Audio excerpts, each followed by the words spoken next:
Welcome to the Family Skeptical, Parenting Through Nonbelief. We're a married atheist couple raising two wonderful, strange children. We ask big questions, dissect weird parenting moments, and examine how society ignores or misrepresents families like ours. If you're any stripe of non-believer who's involved in raising children, welcome. You are our people. Our kids have heard all our swears, but yours might not have. So be thoughtful if there are young people listening with you. Hey everyone, before we get into the main podcast, I have something exciting to announce. The Creator Accountability Network, CAN, is having their first fundraiser on April 25th, and we are going to be a part of it. So it runs from 6 to 10, but at 7 p.m. Eastern Time, Pops is going to be on. He's going to be opposite some folks from the podcast talking about the big stuff, which is super cool if you've never listened to it. I always try to check out their episodes. And CAN is an amazing organization. They provide training on harassment and abuse prevention, a hotline that people can call into with issues, and they work in a restorative justice system to address and reduce instances of harassment, abuse, and harmful content. We got our content credentialed with them, which was just a great experience. The training was incredibly helpful, and it means that if you ever have an issue with something we say or do and feel uncomfortable coming to us, you can call them, and hopefully we can reach a solution where we learn to do better and you feel like your issue has been addressed. So if you have time, it would be great if you could watch. It's going to be on the Cognitive Dissonance Twitch stream, which is another amazing podcast. And I'll link to that in our show notes. And if you feel like giving a little money to CAN, what they're doing is fantastic. And even if you can't watch, you can go and donate on their website, which is linked in all of our show notes. So again, that is April 25th. It's from 6 to 10, but Pops will be on at 7, and we hope a few people check it out.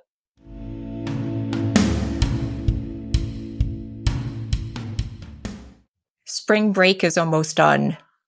Yeah. Which will be... It was good, though. It was. For once, we weren't gone the entire break, which I feel like... was very useful. The kids got to hang out with friends a little bit. We got to do chores. We got to do chores. We got to do some yard work. Yep. I got to... It's good. I mean, I had a writing deadline I had to get help with, and it's okay. It's totally fine. All the things are good. But we went to Williamsburg. Which did. Was way cool. Okay. I was going to say it's way cooler. You're about to say way cooler than you expected, but that is so lame. No, then I remembered. Is awesome. Then I remembered. But here's the thing. I went when I was a kid. So did I. I remember nothing. Like Same. I kept waiting to remember something. Same. I remembered nothing. What I remembered, I think, was sort of cobbled together from my memories of like movies about like medieval Europe. I remembered like muddy streets with clanging like blacksmiths and stuff, and it just was not at all accurate. It was so hilariously divorced from the vague memories that I thought I had of Williamsburg. I just basically said, "Nah, I'm throwing all that crap out. This is what it's really like." Yeah. And it was wonderful. It was. The tradespeople were so incredibly cool. I learned so much. Oh, so much. I think so, because I grew up in Wisconsin. So Wisconsin has a place called Old World, Wisconsin, which is like, there's like a little town, and then there are areas of different farms that represent the different immigrant populations that came to Wisconsin. And people are there in dress, kind of acting out what life would have been like at the time. Mm-hmm. And I love Old World, Wisconsin. I loved going there as a kid. And I think I sort of thought it was going to be very similar. And is actually like a totally different vibe, which I appreciate so much because nobody's acting. Like the point of Williamsburg is not to act out, well, there are plays which act out life in Williamsburg throughout the day. But the actual tradespeople, like they're not pretending, they're dressed like people of the time, but like they're not pretending to be people of the time. They're informing you about people of the time. And the amazing thing is, like in Old World Wisconsin, like they're much more sort of acting, but they're doing some of the actual work, but like in Williamsburg, they're not acting at all, but like they are actually doing all of the work of the tradespeople. Yeah, like the weaver yeah. was in the process of finishing up her actual apprenticeship. And at the end of which she was to select any textile or whatever from town, anywhere. And she would have to replicate it from absolute scratch, dyeing, weaving, like spinning everything. Like it's wild. And how long did she say it would take to make one piece of fabric? It's on the order of a year, maybe more, like 18 months. Like authentically start to finish. Yeah. And I just think when you are actually putting in the hours to learn a dead craft, that speaks to such an intense love of history. Like there is nothing easy about what those people are doing. They were absolutely my people, even though I have no desire whatsoever to follow in any of their footsteps. But that like immersion was so rewarding, even more so because the kids were there and they're such avid storytellers and they like digesting the media that we watch, and we watch stuff with them that's from like across the board. And so they were actually like really intellectually engaged, soup to nuts.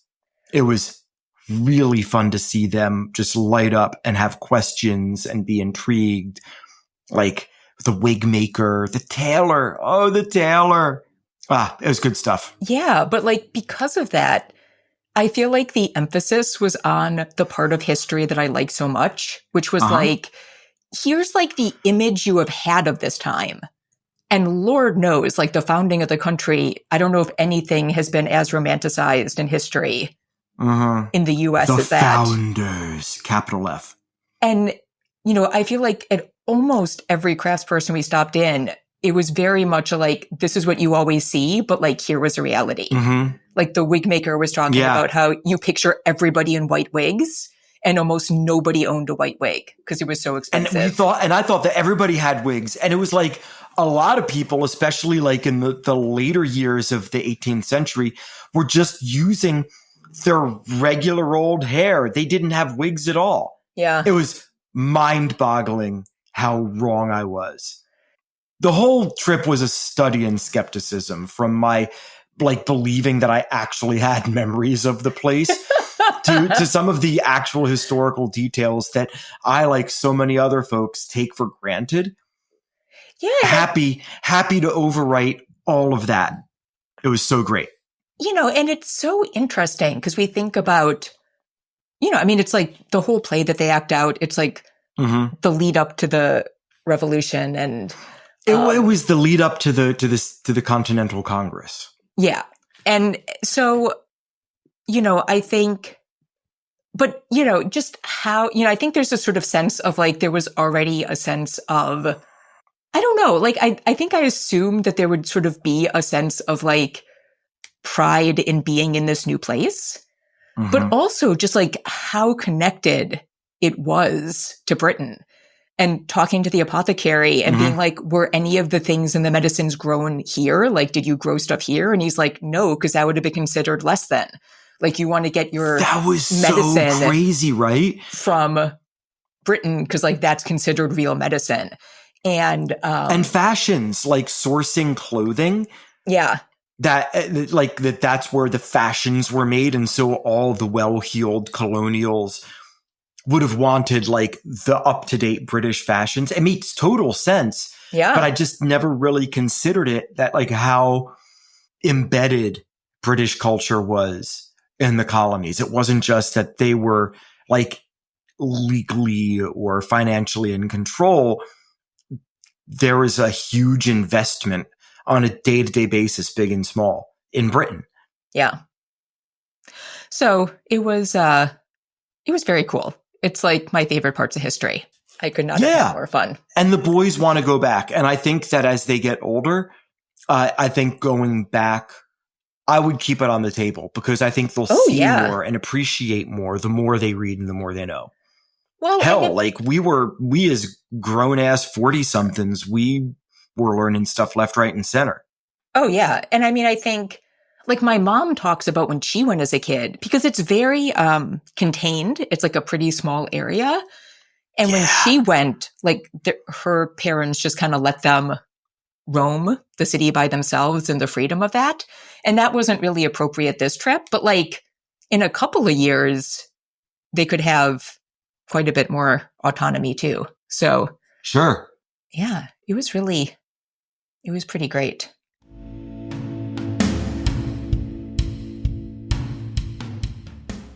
We're going to bring you a little bit more of our interview with Alastair Lichten. If you didn't hear last week's longer segment, you should definitely go back and check it out. He is a humanist activist and community organizer. He has a blog called The Humanist Dad, which you can find at humanistdad.uk. And we're going to talk about a few things we didn't have time for on the last one. He has led education campaigns for the UK's National Secular Society, and his perspective on education is super interesting. So I hope you enjoy it. I have to go off on a tangent because given your work and what you said about the UK education system, that idea that it wasn't specifically religious, but there was just like no room for not being religious. You know, I mean, obviously, like we're in a very strange place in the US. And we had this concept of separation of church and state, which is like you're working with something very different in the UK. You know, but there's like been a big push to get religion into the schools. And I don't think like the end goal is not neutrality. Like I think the end goal is to push a very specific version of religion. But I feel like often when it's talked about, like the way they make it palatable is in those terms. Like, you know, everybody's more or less Judeo-Christian, you know, so it's just sort of fine to have these references in the air. And if you look at what they're actually trying to do, like that is not what they're trying to do. You know, when they were pushing to have Bible verses read in schools, one of the politicians in one of those states like made it very clear that he didn't want atheists teaching those Bible verses, which like makes it very clear that it's not just sort of a general cultural education that he's looking for. But again, I think the like nice version is, well, we all sort of believe in these values. Like, why not just have them there? And so based on the work you did from a place where I feel like it is a little bit more just like in the air, like what are the real negatives still of having those things a focus in the schools? It's oft there's problems. So one of the big problems I worked on is just direct discrimination in school admissions. Around 3 in 10 people at primary school level in England have either high or extreme restriction on the option of a non-faith school. It's hard to estimate how many school places are religiously selective in this country in state funded schools. Often now, in more than 8 years working on education issues, I very rarely came across any sort of examples of extreme indoctrination within schools. The most extreme indoctrination problems we have in schools in this country tend to be in unregistered and therefore unregulated schools rather than mainstream education settings.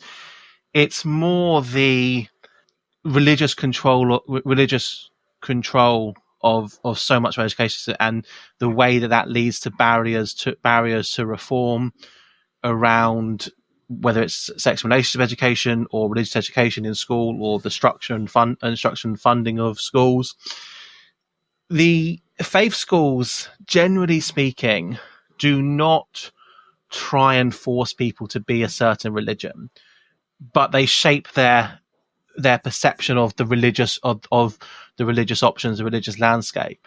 If you and I would have always been really curious and wish we could have done some research on asking attendees of faith schools what percentage of the country they think share their religion, and I'm sure they would massively overestimate it. But we don't need to have really extreme examples to have problems with our education system. And the different parts of the UK. The UK is made up of 4 nations, and the religious education system and the role of religion in schools in all 4 parts of the country are very different. Northern Ireland has its own extreme and very particular history that the vast majority of pupils in Northern Ireland, I think the last estimate I saw, which maybe a few years old, was 93% of pupils in Northern Ireland are basically in religiously segregated schools, very few integrated schools where people from different religious backgrounds mix. That's fascinating. That makes me think about some things even differently. Just that sort of what you consider as the baseline and the norm. And it's often about just overemphasizing the importance of religion by framing everything through religious lenses.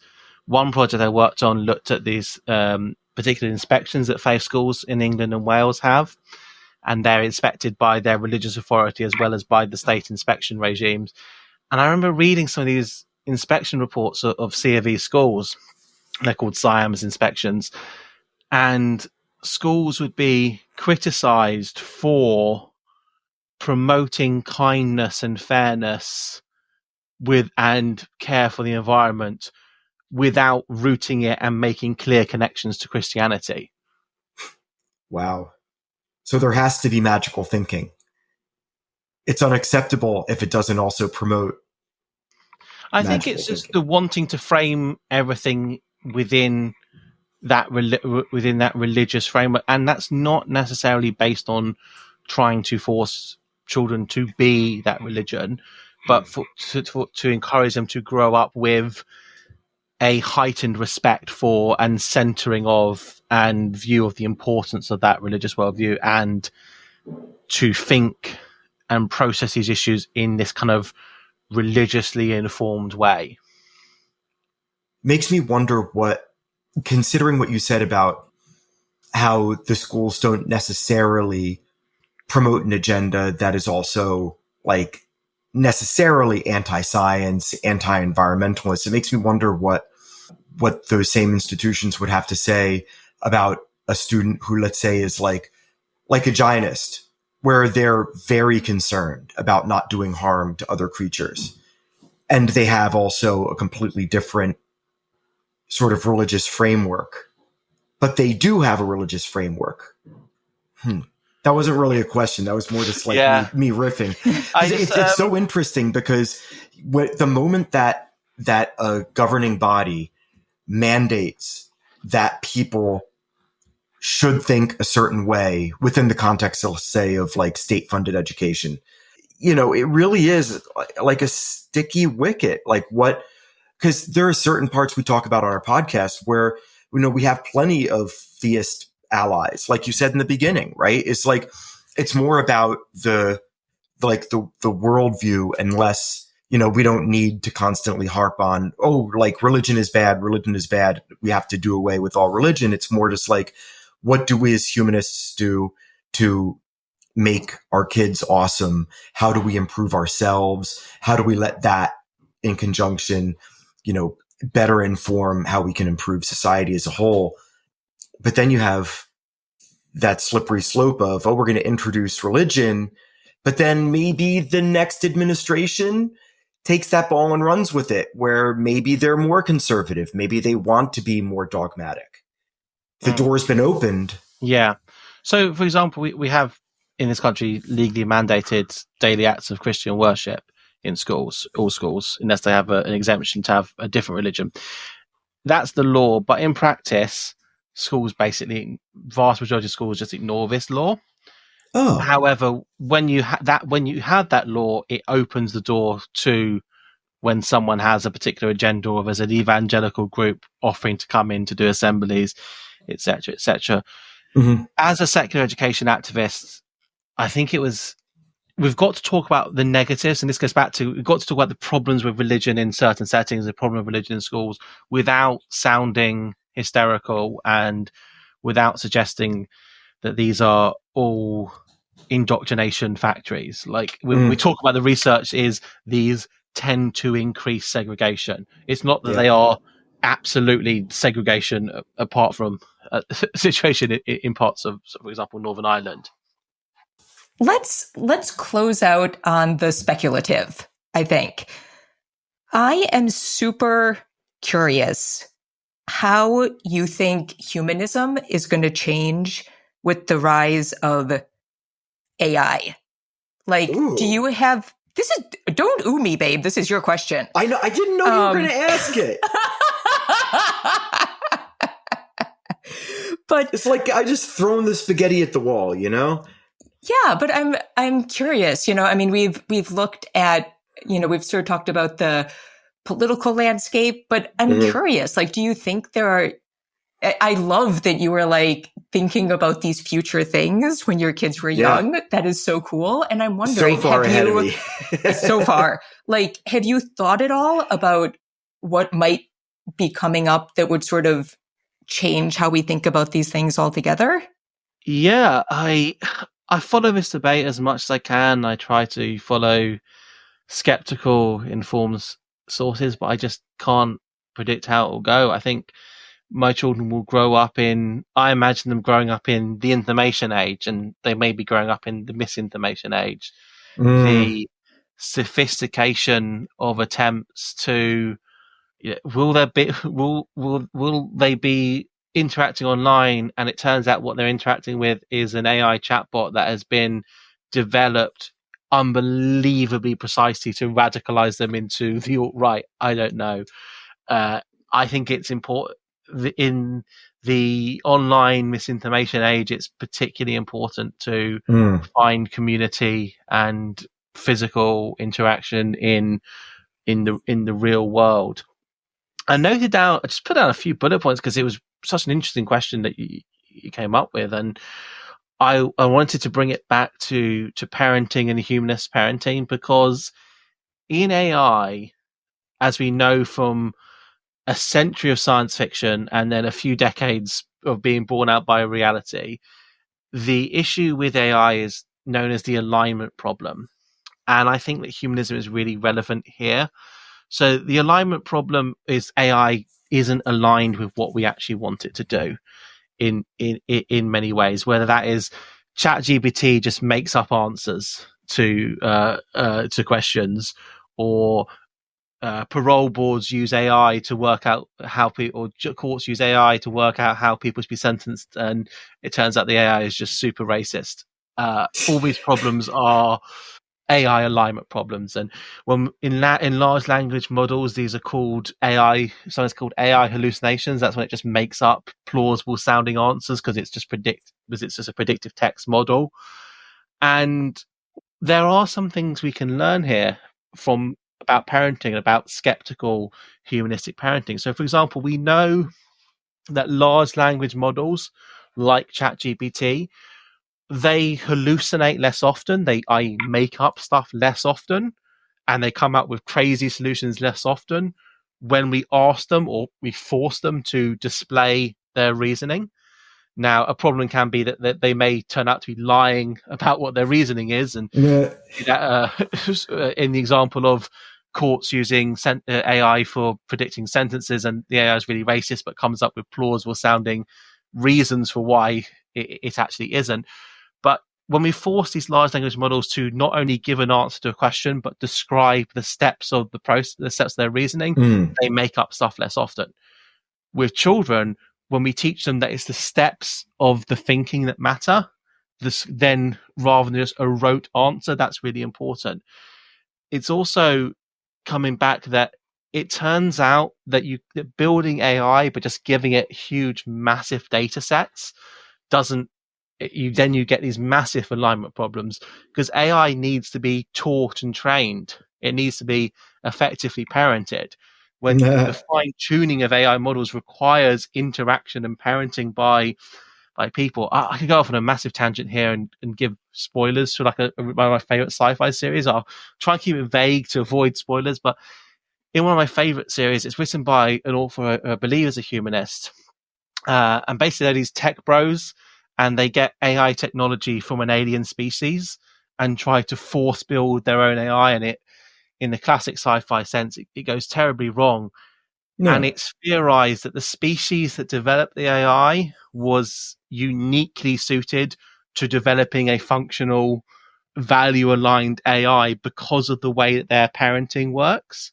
And their children, the children in this species don't become sapient until a certain age, and only become sapient if they receive certain specific interaction and development and socialization from their parents. The second point with AI, and we should remember, is that humans have tendencies to create rules and systems, and humans create them and then treat them as if they've come from the universe itself. And religion is the classic example. We create religion, and then we create capitalism, we create nations, social norms, ideologies, traditions. Humans create these and then get bound up by it and forced to do it. We create things as tools, and then they become handcuffs. Whereas, and humanists, when you realize that religion is something we created, we can change, we can go back in and change the fundamental assumptions. When we think that all of these social systems are things that we created, and we can choose to change the rules, we can choose to change the rules about how technology is used. There is not this sort of techno inevitabilism of certain people is actually sort of no, the rules of this technology just leads inevitably to these outcomes. No, it's how you're just trying to disguise your choices. It's like the AI model just giving the answer and then disguising its reasoning steps. It's like children just giving rote answers to questions they've been taught by adults, rather than actually practicing their reasoning steps and going back and seeing, you are here because of these choices that you've made. You can go back and re-examine and change these rules and take them apart and make them work again for you in a different way. That makes me think of something, because I was just listening to Search Engine, which had a whole episode about AI. And one of I don't know, is the 5-paragraph essay as big a thing in your schools as it is in the US? Probably, I don't think so. It's not same technique. Thinking of, it's been a while since I did those sorts of essays at school. Yeah, so there's this thing called the 5-paragraph essay that was basically designed for standardized testing in the US.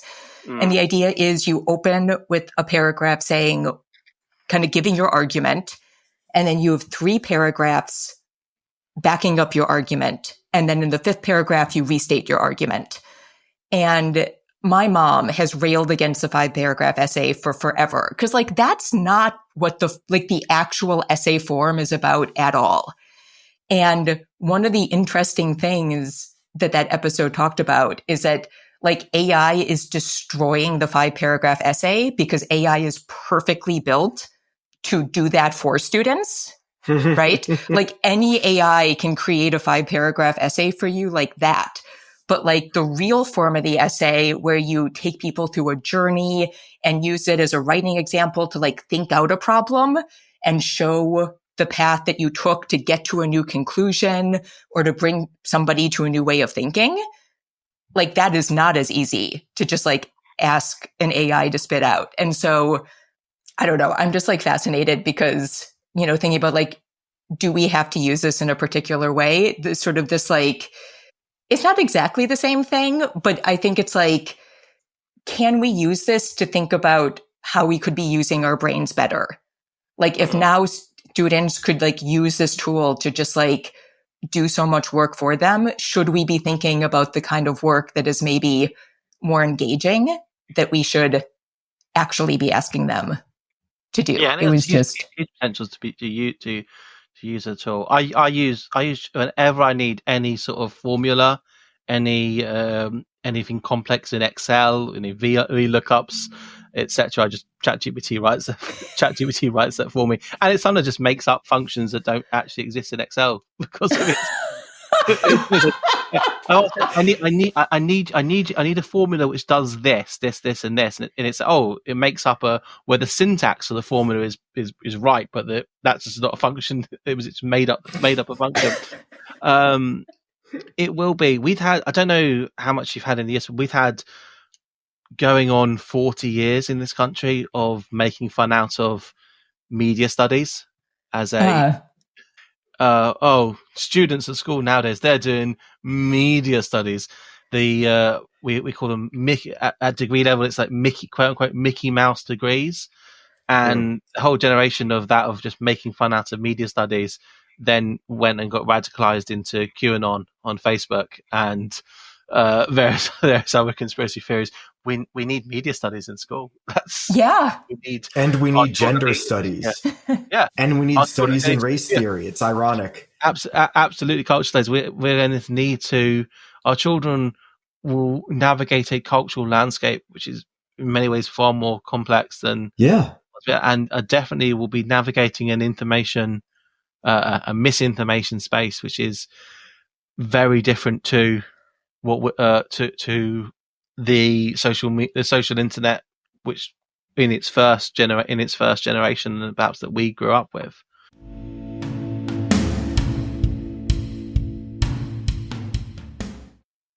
My brain is a little bit scattered, so this may be like too complex a topic to talk about, but we're going to try anyways. So I was listening to Dear Old Dads, which is just one of the best podcasts. 3 dads that do other atheist podcasts, Eli Bosnick, Thomas Smith. I always forget one of their names. Tom. Other Tom. Oh my goodness. And they had 2 episodes. I don't know if they were back to back, but they were in very, very close to each other. And it just made me think that maybe I'm doing everything wrong, or I don't know, but I just wanted to talk about it. So I'll link to both of them in the comments. But the first one was a post from Reddit or Am I the Asshole or whatever, and that they discussed. And the original post was somebody saying, I hear all this stuff about how really it should be men who try to correct toxic masculinity in other men and not women's job. But kind of like, I don't feel comfortable going up to guys who are like, who I don't know well to like try to say something if I overhear something inappropriate. And the guys talked about it and, kind of talked about like intersectionality and how there are different levels of privilege. And like, if you're not a big buff guy, like you may not be able to approach certain guys because they wouldn't take you seriously. And how, Tom, who like does a lot of weightlifting and presents, in a more sort of typically masculine way, can probably get away with saying stuff to somebody that somebody like Eli, who presents a little bit differently, couldn't. And I think that's all true. But to me, I felt like the weird assumption was that nobody in this guy's social circle would need to hear that. Like just the assumption that everybody that he would actually be in community with would be fine on all these topics. And I thought that was a weird assumption. And somewhere they talked about it. And I guess like in a past episode, Eli had said like, really most guys are okay. And I just don't know. I don't know what most means, but like, we do know that like, if a woman is going to get killed, like it's very likely it's going to be their partner, right? And we know that domestic violence is just like way more common than anybody would like to admit, and shows up in like lots of, I've talked about talking with my friend who's a social worker who worked with women who experienced domestic violence and sort of saying something that made it clear that I sort of thought that wouldn't happen kind of like in our community with the kind of people we hang out with. And her just being like, oh, you are really wrong about that. Like, this happens in all communities. So, and also, just sort of like so many people being influenced by kind of like the manosphere and all this stuff. So I was like, are we assuming that like just because we know somebody and they kind of seem like us, like they don't need to hear somebody being better on these topics? And I thought that was like kind of a weird assumption. And then they did an episode about sleepovers. And they all agreed that like a couple of them with kids that are old enough to do sleepovers, like they had some sleepovers at their house, but they all agreed that they would not do sleepovers at other people's houses. Because like you can't trust anybody, sure, and it's too vulnerable of a situation. And I guess like they had some weird experiences and just sort of like nothing good comes of it. Like all the sort of like worst stuff they got into had sort of been at sleepovers because it's late at night and, who knows? And like, who knows who those people are inviting over? I mean, really good point. It's really good to think about it carefully. And I had this moment where I was like, okay, I listened to one episode and I think so we have allowed some sleepovers and at other people's houses. So I was like, all right, I am being kind of more open in this situation where in some ways I kind of agree that nobody can be trusted. On the other hand, when they were talking about talking with other men, I'm like, why are you trusting that everybody in your social circle is okay and you're not going to like have a positive impact saying things in your social circle? So it was this weird moment of like, I am both less trusting and more trusting. And am I on the wrong side of both? And so I just wanted to talk about it because like, it really brought up some questions for me that I don't know if I have answered for myself. Okay. Does that make any sense?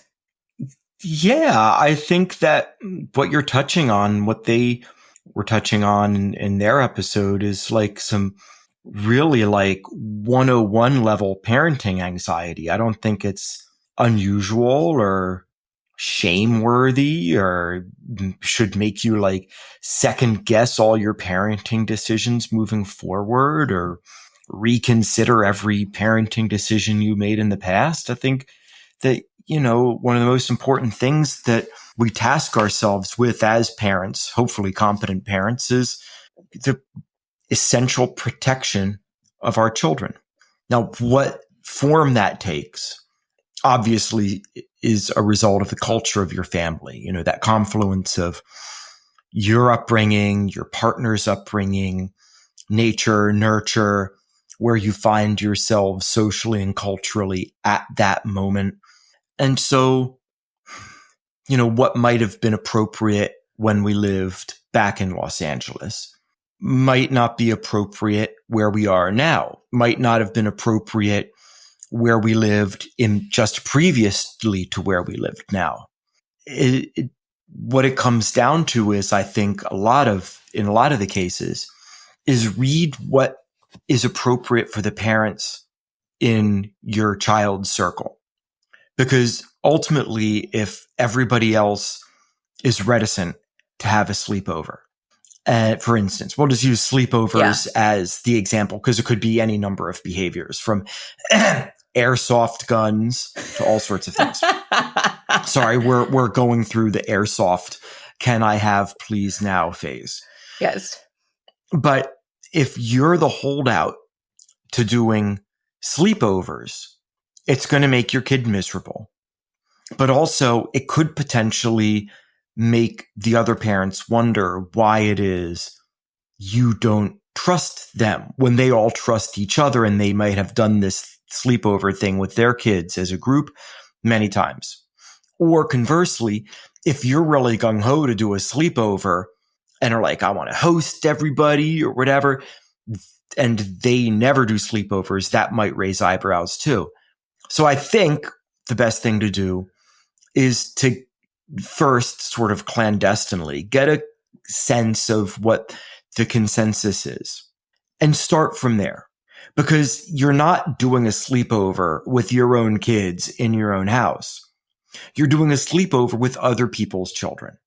And again, referring back to point number one of our, if not the primary focuses as parents is our children's safety. So if what you propose rubs up against other parents' desires to keep their kids safe, then you might be alienating the people that you're intending to befriend, which is a shame. So I would, at the beginning of this whole thing, when you enter into a new group, to defer, or if everybody's sort of in your kid's friend group is sort of coming into this phase, at the exact same time, and you've lived in this in your community for a while, and you all already know each other, but until right now or whatever, it hasn't been an option or a consideration. And then you all kind of, casually are like, hey, have you guys considered when to do sleepovers? Like, our kids have never really done anything like that. They'll probably be like, oh yeah, we haven't done that either. We've been thinking about it. And then you come to some understanding mutually as a community. But like with us, we're entering into a situation where it seemed like everybody else was really good with it. And then we were like, oh, we have to decide what we're going to do. I'm glad that we chose to let Reader do a sleepover and then to host a sleepover. I think it was really good for him. And I think he handled himself very well. But I think part of that was because we had held back on doing them until that point. And then when it became obvious that sleepovers, maybe not an expectation, but sleepovers were de rigueur, then that helped us change our minds, I think, a little bit about our reticence to have our beloved Reader go off into the world. I think that first one was actually the first sleepover that friend group had done. Oh, I thought it was not. Mm-mm. Then wow. No. So, wow. It worked out great. So, I mean, I stand corrected. Then it would have been nice to have talked with everybody about it a little bit more beforehand. But then again, we didn't really know most of the other parents involved at that point. Yeah. We had no communication with them. Yeah, we did know the parents of the house he went to, just to be clear. Yes. Yeah, and I mean, I agree. Like, I would feel differently each place we were. And that has a little bit to do with just how much time. I mean, even though we just moved, I don't know. But like, this is where I sort of go to the skeptical side. Because I'm like, is that just because this neighborhood feels the closest to the one I grew up in? Like, does it have anything to do with the actual safety? Or is it just that I'm like, this is the kind of hood where I did sleepovers, which is like not, do you know what I mean? Well, I understand. I keep going. So I think like, and I go back and forth because, so this is so hard because I think you can't truly know if someone is like a bad person who you have to worry about unless you have lived with them. I'm not sure if I believe someone can truly hide who they are from the people living with them. Maybe if they have the kind of life where they're not really spending a lot of time together. But I absolutely believe that people can be entirely different within their like family unit than they are to the outside world. Sure. And I think we've seen that. Absolutely. So I don't have any sense that I can like meet somebody and know for certain that they are a safe person. I think that is wildly, I just don't think you can. I've just known too many situations. Like, I just don't think you can. On the other hand, my mom has done some work where she has been in neighborhoods that a lot of people would consider sort of unsafe. And what I also think is really true, which she talks about a lot, is that like most people are good and there are good people everywhere that'll help you. And so I don't know. I mean, I think, so like, look, the safest thing is to not allow it. that truly is the safest thing. Though also I feel like most times when abuse happens, it's somebody where it's like the last person you would think. Do you know what I mean? Like all the people I know who experienced abuse as children, it is like nobody, even if their parents like weren't allowing sleepovers or those kind of things, like it wouldn't have protected them. It was somebody like already in their family or, anyways. But certainly, I mean, so I don't think you can like, I think it's often like the last people we worry about who are the ones sometimes that we need to worry about. But I do not think that the discussion of sleepovers talked about like any positives of that experience. And so it was really a like, nothing good comes out of this and there's a safety issue. So why would you ever allow it? And I do think you're talking about the discussion on Dear Old Dads. Yeah, exactly. Yeah. And I do think there is sort of an existential danger to not seeing how any families work other than your own. Like, I think there is a benefit to seeing how different families work.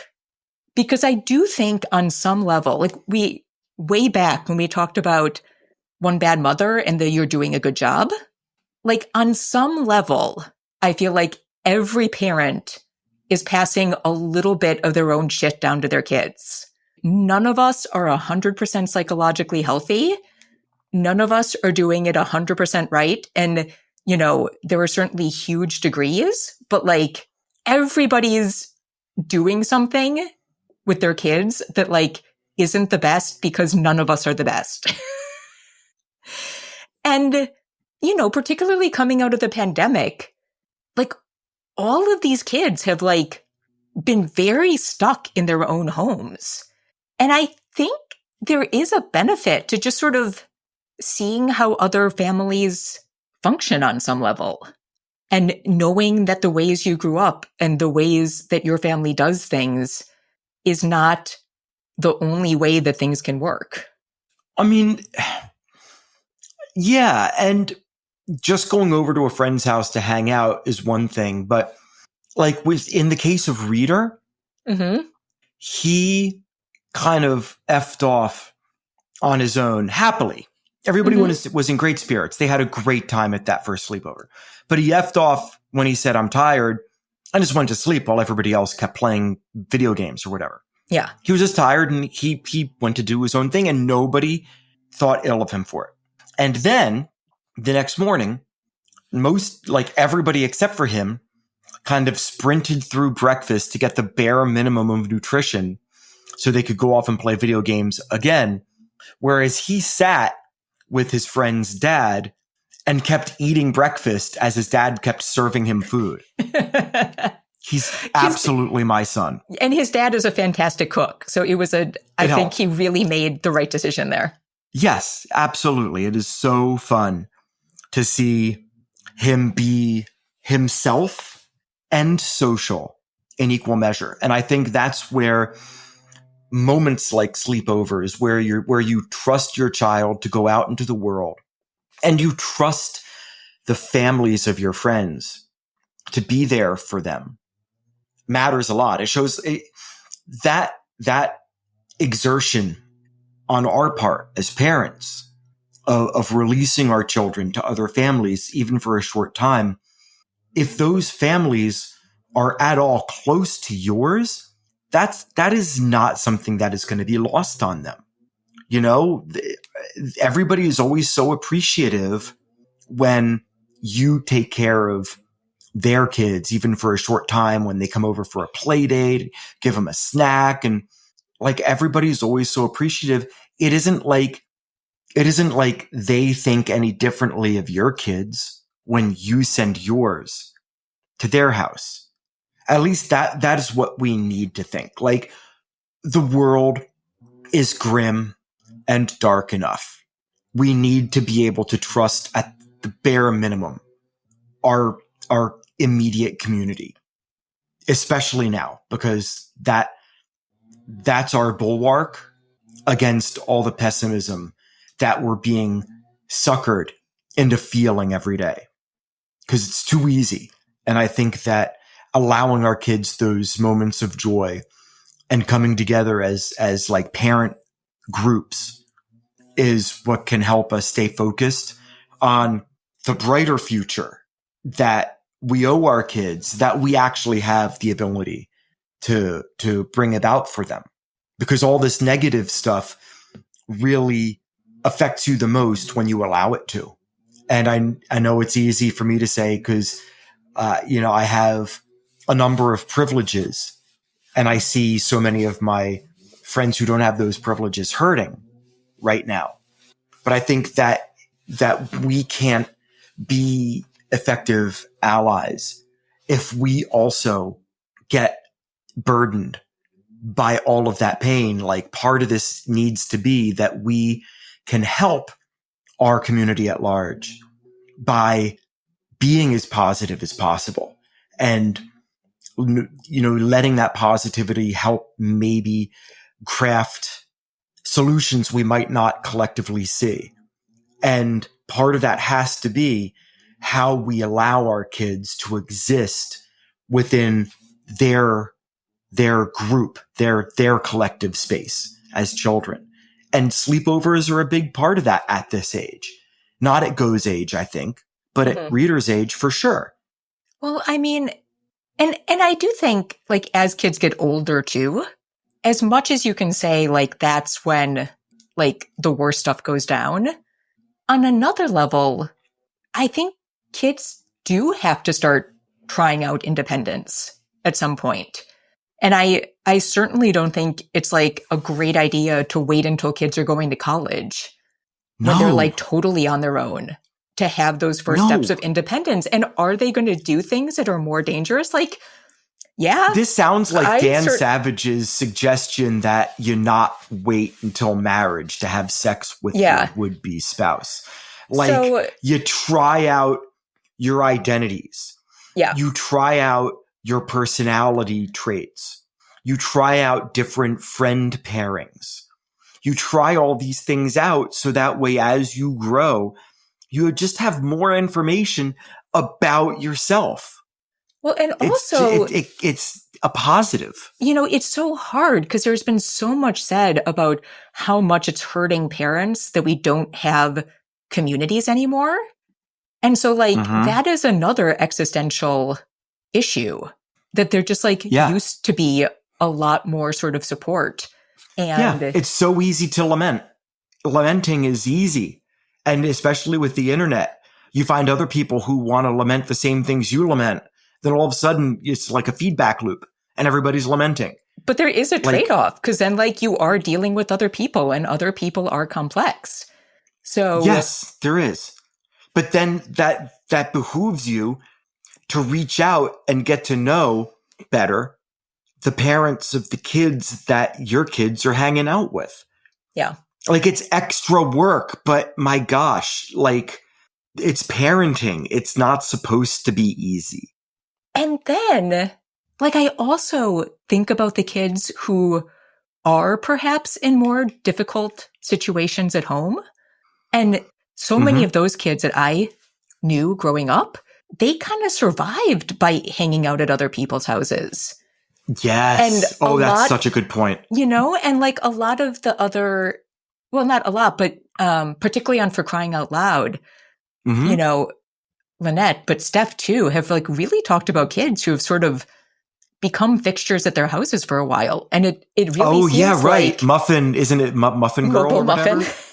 Mobile Muffin, right. Yeah. Mobile Muffin. What a name. What a name. So, and I don't think they ever, like, fully knew what was sort of going on in that situation, but empathy doesn't require, like, encyclopedic knowledge of a person's background.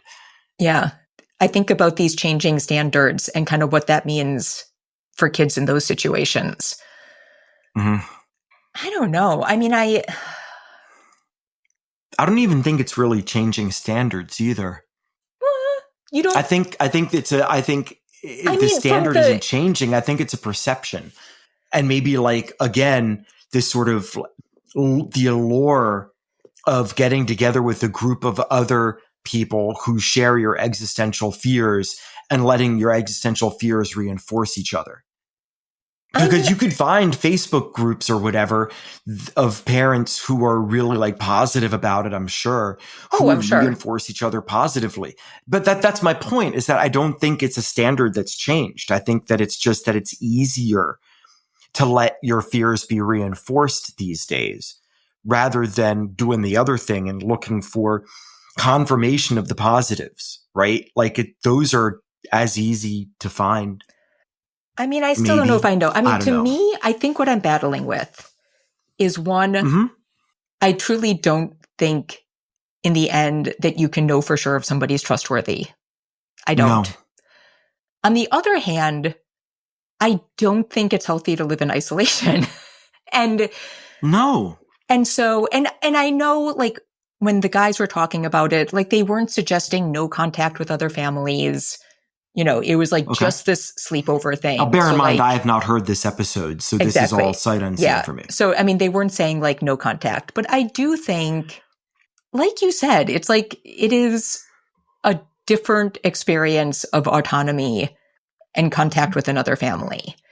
And so I don't, because it's like, I don't know. I mean, it may just be my personal experience, but like the creepiest shit that happened to me just happened on play dates.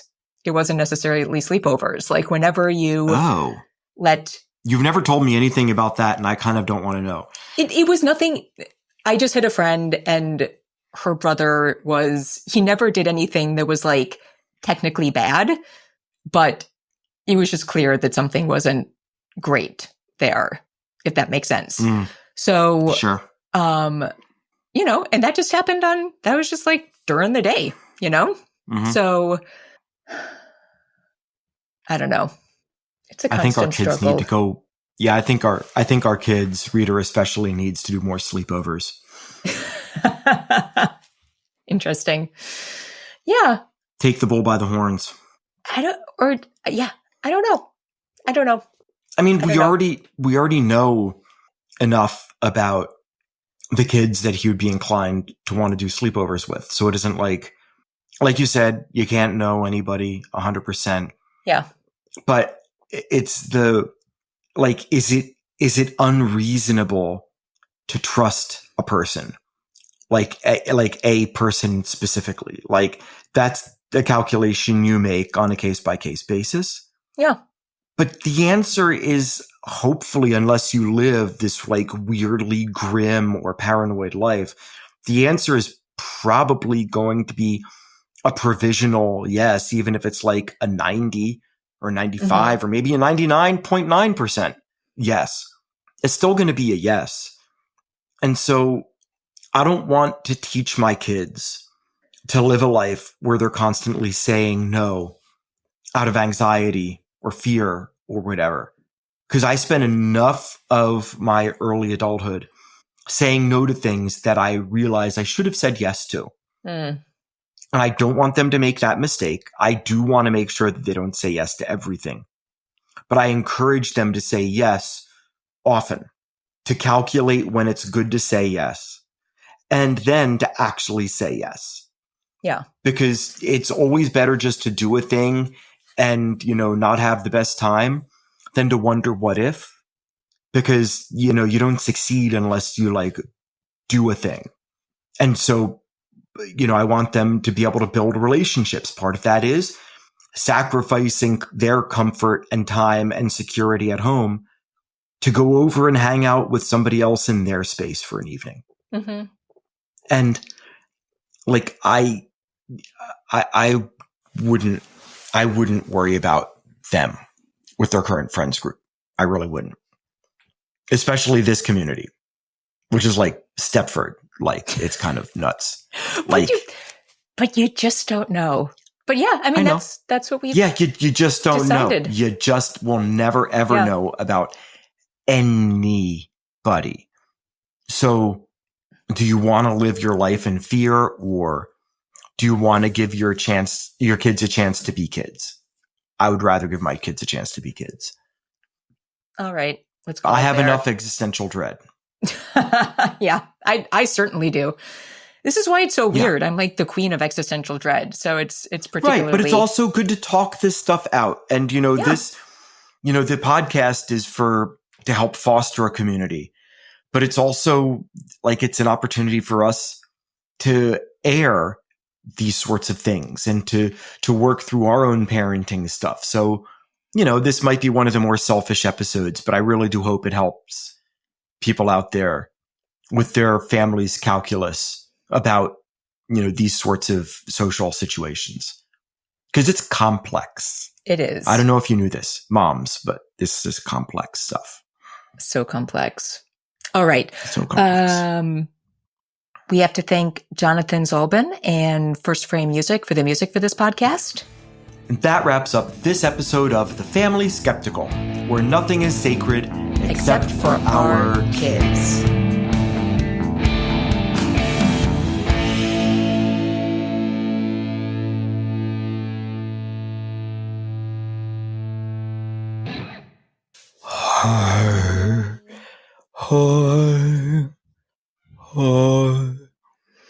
Honk, honk, honk. What?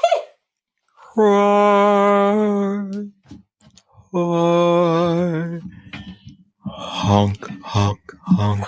What are you? What? I'm waiting. That's what I'm doing. I'm waiting, trying to entertain myself. And we're doing honk, the honk, honk. I don't know what that's from though. Nothing. It's from me and my boredom. Sorry, it wouldn't. It's all good. Let's get it moving. My microphone. That's fine. Totally fine. It's finished now. Okay. And we're doing the dear old dad topic, and then we're getting into Christian nationalism next week. Oh my God. That's our new theme song. Sorry, Jonathan. Honk, honk, honk. Oh my God. Okay. Thank you. I'll be here all week. All right, let's go.